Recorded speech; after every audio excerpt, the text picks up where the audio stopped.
In today's video, we have two hearings. This first hearing is about a mom fighting an impeding traffic ticket. I have included screenshots of the actual place she was pulled over to help you understand the ticket better. Don't forget to tell us your opinion in the comment section below. Do you think the ticket is valid? Thank you for watching, and let's get into the video. Your name, ma'am? Joanna Gogolo. Sergeant? Sergeant Aaron Bernard, Scranton Police Department. You admit or deny responsibility here, ma'am? I'm sorry, what was that? Do you admit or deny responsibility here? This is a 0-point violation. It's not going to go on your record. Yeah, I don't necessarily understand why I was ticketed. He can tell you, but he's saying your vehicle was stopped. You're looking for child. Ford Edge had to drive around your vehicle. That's what he wrote. I mean, if you want him to, you can't impede traffic. Well, If you want a hearing, hang on, slow down. If you want to have a hearing, I'll give you a hearing. Just stop walking around. I'll swear you in if you want. Otherwise, it's 0 points. It won't go on your record if you want to admit responsibility. It's up to you. So, I just need to know, Judge, I want to admit, or Judge, I want a hearing. That's all I need to know now. a hearing then, please.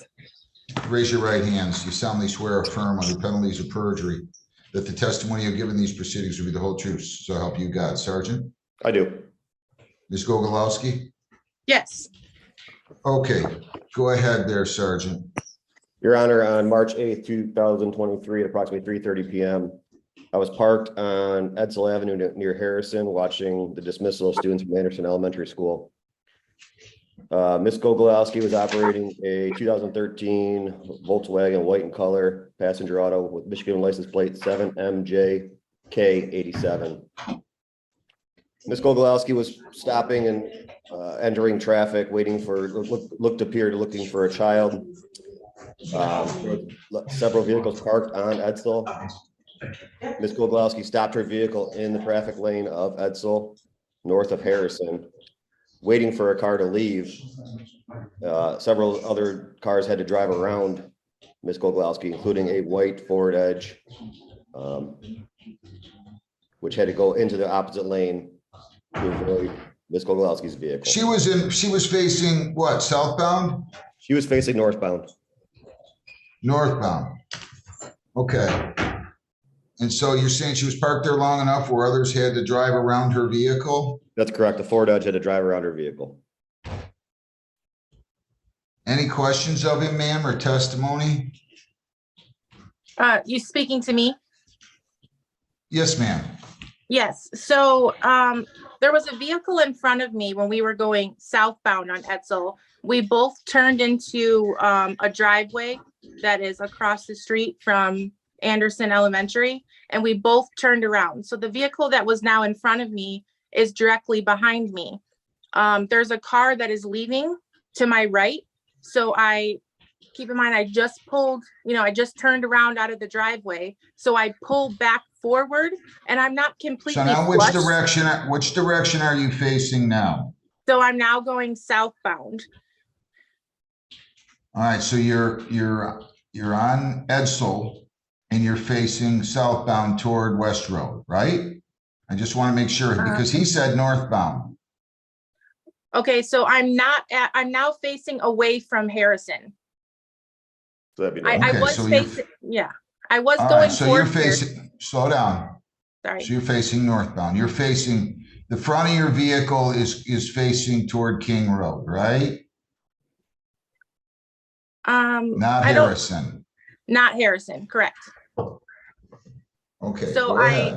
when I backed out of the driveway to look for parking the other direction, the vehicle that was in front of me also did the same thing and is now directly behind me. The van that was pulled off to the side in a parking spot in front of one of the houses there, directly where I just turned around in the driveway, I was going to take his parking spot because he was leaving, but I was not completely flush with the driveway because I had backed up and then I basically pulled back forward. I did put my blinker on to insinuate that I was taking that space because there was a car behind me and I didn't know if he was going to take the space. But he didn't have to necessarily drive around me. He just had to cut his wheel harder because he was directly behind me when we both turned around. He had to go onto the oncoming lane though, right? I wouldn't describe it as that. No, he just had to cut his So you wheel. think he was able to cut around you but stay in that very same lane? Yes, I do. Because my back end was not out far enough to where he had to go. He just had to cut his wheel because he was so close to my bumper. So it may have appeared that he had to go around further than he would have if we weren't so close together when we both turned around and then I tried to get the parking spot in front of me. I mean, I guess the only thing that I think that I could have done better is I could have tried pulling forward and then backing back up so I was completely flush with the driveway that I was standing in front of. You just can't stop in the roadway. That's the problem. I mean, I know, I see it. That's not far from where I live. I see it. That's a mess Right, over there. I understand. But it's, hang on. But you can't compound the mess by stopping your vehicle in the roadway. Right, and I understand that. I don't feel that I was in the roadway. My back end just wasn't completely flush with the driveway. Sergeant, what else do you have to say? Well, Your Honor, she If just anything. admitted that she turned her blinker on, waiting for that vehicle to leave. So she is in the roadway. Michigan Motor Vehicle Code gives you 12 inches to park away from a curb. She was well beyond 12 inches from the curb. The vehicle did have to drive around her, which she did state. You know that you're very familiar with that area. It is a wide road, but not when there's vehicles parked on, one or both sides of the street. So Miss Gogolowski did have to, the vehicle did have to drive around Miss Gogolowski, which she impeded traffic. And the vehicle that passed, that went around her, had to come into had to go into the oncoming lane? I would say so, yes. I mean, it's not designated, it's not a marked lane, but there's that There was- center car it. line, which the car had to drive around. Look, Also- Ms. Gogolowski, I'm sorry. You cannot do what you did here. That is the definition of impeding traffic. I understand you want to get close to your child. I understand all of that, but you cannot just stop in the roadway like you did. I'm sorry. I'm going to find you responsible as charged. Fines and costs are $150. This is 0 points. It's not going to get reported. Can you pay this today, or did you need time?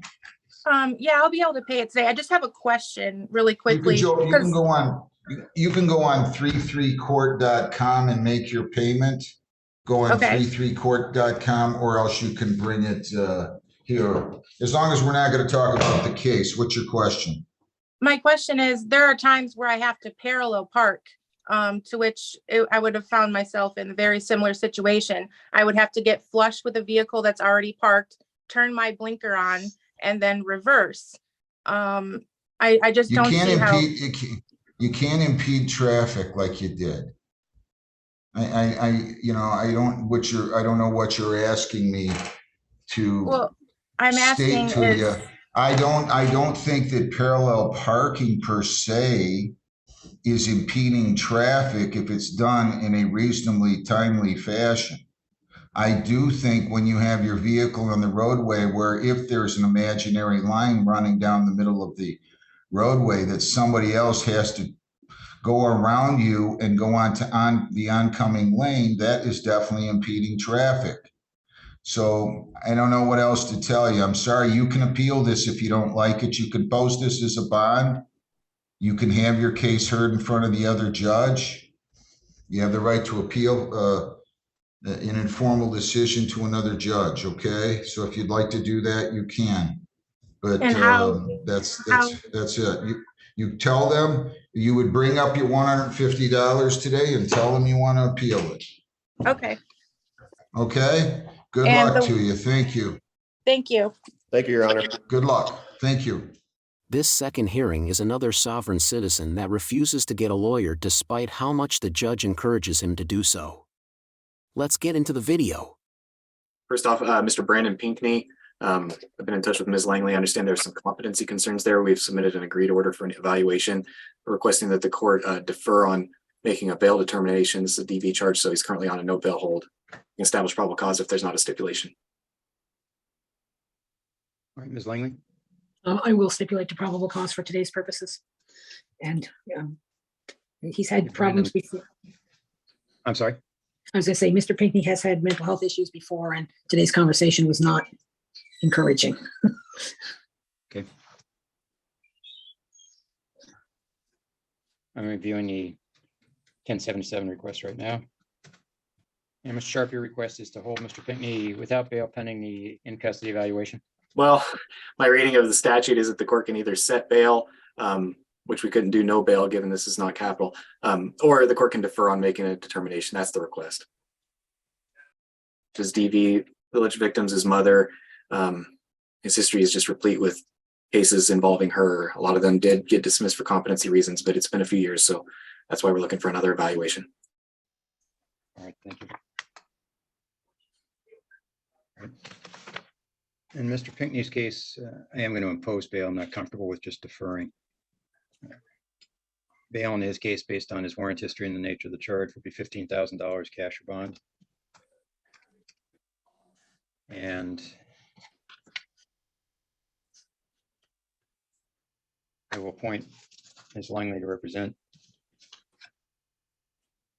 Mr. Pinckney, and I'll set a hearing for Monday, the 17th. I'll set it at 1:30, assuming he'll still be in custody. Hopefully we'll have had an evaluation and results back by then. Ms. Squally, your name, please. I am not, forgive me. One moment. My name is what you asked Yes. for? I did. No, I'm not Peyton Ansley John Milton. I'm the agent authorized to represent Peyton Ansley John Milton as written in all capital letters. Thank you.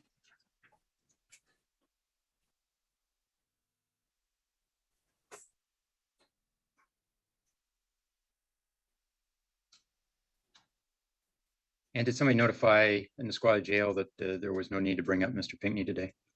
Your Honor, Yeah, actually, there's several people we don't need to bring up today if we've got the retention. yeah, but then So we don't need spillers. Okay. And I was just gonna sit over Featherall, so maybe we don't need that either. all right, Ms. Langley, we understand. Thank you, So no, Mr. Featheroff and no Mr. Spillers. Ms. in both cases, but yes, we'll set them over later in the calendar. Okay, thank you. And as to Mr. Milton, is there a competency concern or is this a, I I'm am not- not represented by anybody besides myself in my sovereign capacity. Appreciate you. Thank you, Your Honor. I did have an opportunity to speak to him. I read him the reports. He was Who is just- him? hey, don't interrupt. I'm letting I read Ms. him- Langley I go. read Now, him- You just sit quietly. Thank I you. read him the report so that he will understand the charges against him. He didn't wish to hear anything more about his rights, and he does not wish to be represented. Thank you. All right, and as the agent for Peyton Ansley John Milton, you are indicating to me that you're quite familiar with Peyton Ansley John Milton, and that's basically you. Is that correct? I am the agent authorized to represent Peyton Ansley John Milton as Okay. written in all capital All letters. right, and you understand for my purposes, though that language doesn't make any sense. So No, I do not. I understand. Okay, well, I'm telling you that. And so I am, until you disabuse me of the motion or the notion, I am inclined to believe that you are both the agent and the person, so. And it's in I'm all not a caps, person. by the I am way. one of the people. Thank you. Okay, thank you. All right, so for the record, that's my finding. Yeah, hold on, we're not done. Okay, Have a seat. you got it. And thank you. Mr. Sharp, let me swear you in. Swear the testimony, probable cause application will be the truth, whole truth, and nothing but the truth. I so swear, Your Honor. Okay, Mr. Sharp. So this information comes from a report of Officer Evers, the Lacey Police Department. She writes that on March 31st this year at approximately 13:53 hours, she responded to an unwanted person complaint at a 7-Eleven store located at 2425 Marvin Road Northeast in Lacey. Dispatch advised a male was refusing to leave the store and was being disorderly, yelling at staff. Upon arriving, Officer Evers contacted staff who advised her that it was a white male, approximately 5'5" with a beard, wearing green long-sleeved flannel. Staff advised that he was intoxicated and belligerent. They advised that at one point the male stated he would be waiting outside when they got off work. The staff advised that they asked the male to leave multiple times and he refused. They also advised that once they called the police, the male returned to his Toyota 4Runner, and the license plate is provided here, and then that it was parked outside the gas station. Staff provided a prepaid phone and a charger that the male had left on the floor inside. Staff stated that they didn't feel safe, wanted the male trespassed. Officer made contact with the male, immediately was able to identify him as Peyton Milton. Officer knows Mr. Milton is a local transient that lives out of his car, has had several social contacts with him. Officer Evers asked Mr. Milton if he was just inside the store. He stated that he was. He stated that he was too drunk to be held accountable. Officer advised Mr. Milton that he'd be trespassed from the 7-Eleven, and he stated, "I understand what you have to do." Mr. Milton offered to manually push his car to a gravel lot about 25 yards from the 7-Eleven so that he wasn't on the property since he was too intoxicated to drive. Officer agreed and gave Mr. Milton until nightfall to push the car out of the lot. Officer provided Mr. Milton with his phone, and he replied, "Can I go back in and charge it?" The officer advised him that he could not charge his phone at this 7-Eleven and that if he entered the store again, he would be arrested. Officer provided Mr. Milton with a copy of the trespass form. And then at 16:23 hours, staff called dispatch advising that Mr. Milton was back inside the store. Staff advised that Mr. Milton said he was too drunk to be held accountable, and that he left again once they called dispatch, and this time he again left his cell phone in the store. Officer then contacted Mr. Milton. He again stated that he was too drunk to be held accountable. Officer noted that Mr. Peyton was intoxicated but functional and able to understand the officer's instructions. Officer advised Mr. Milton that he was under arrest for trespass, detained him without incident. He was then booked into the county jail. In the squalid jail. On the charge of criminal trespass first degree, is the city making a motion to revoke the deferral on the assault conviction or Yes, on the Your assault case? Based on the new law violation, yes. Thank you. And let's see, Will I get a moment here to articulate anything? I'll let you know. So it's Appreciate tight. it. I'm still working through the process. Thank Of you. course. All right. So, Mr. Sharp, it appears that the assault was not a deferral. It was a stipulated order of continuance. That's correct, Your Honor. All right. Thank you. So we'll note the city's motion to revoke the continuance on the assault charge based on the allegation of a new law violation. And Ms. Langley was counsel of record on that case.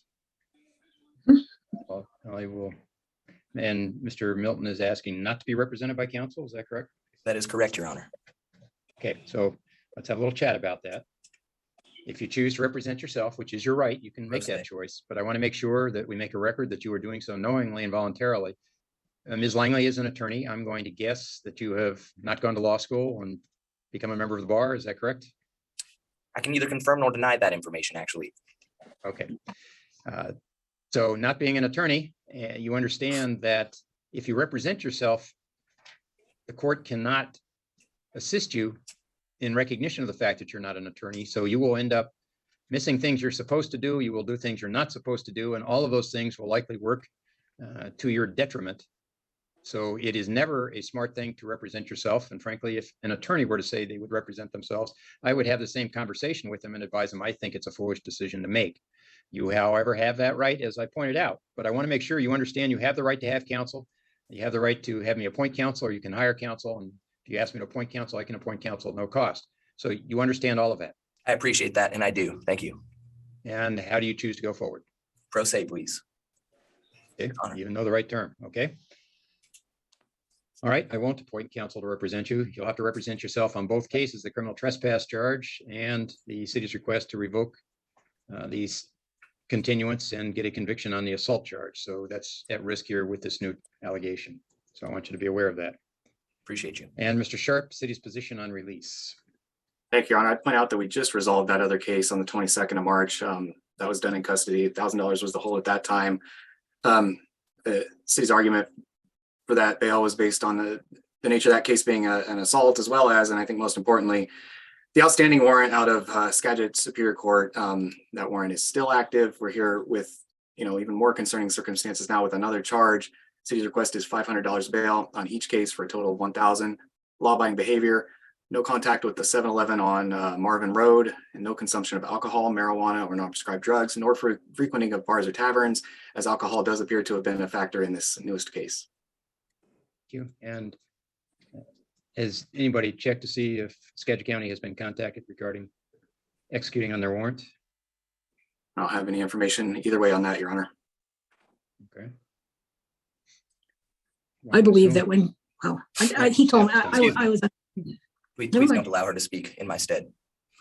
Thank you. No. Okay, I'm going to ask Ms. Langley a question. Ms. Langley, what do you know about the jail's policy in that regard?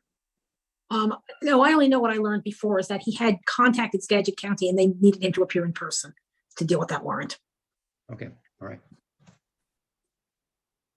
Your Honor, I was not read my Miranda rights this most recent time. I believe I'm supposed to request a voyeur of the body cams. Like I said, I can't represent you. You're going to have to figure all that out yourself for purposes of Okay. today. I'll We're require conducting 4 to 6 hours of unhindered internet access so that I can properly represent myself.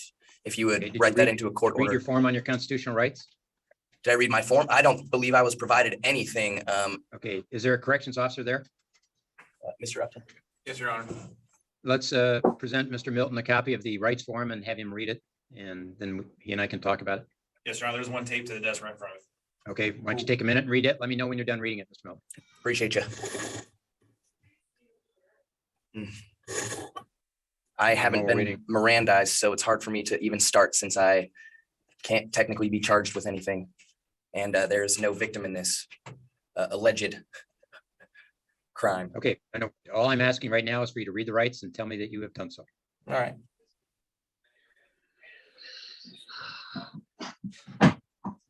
Would you please silence yourself?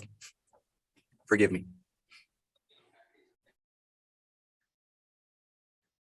And actually, Ms. Langley, if you'll unmute, because I have some questions for you regarding other cases. Okay. Mr. Featheroff or Ms. Featheroff, when do you want to see her again? We could probably put her on later this week, maybe on Thursday. We're just trying to see if we can work out a resolution. Okay, so I'll move her case to Thursday, the 6th, and I'll put it straight to 1:30.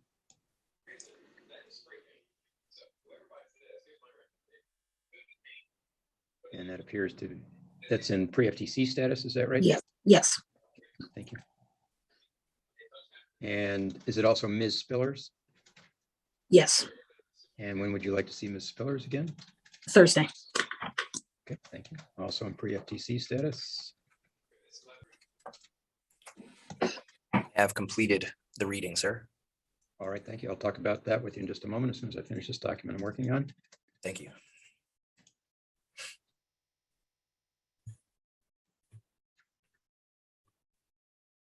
Any question about those rights that are on that form?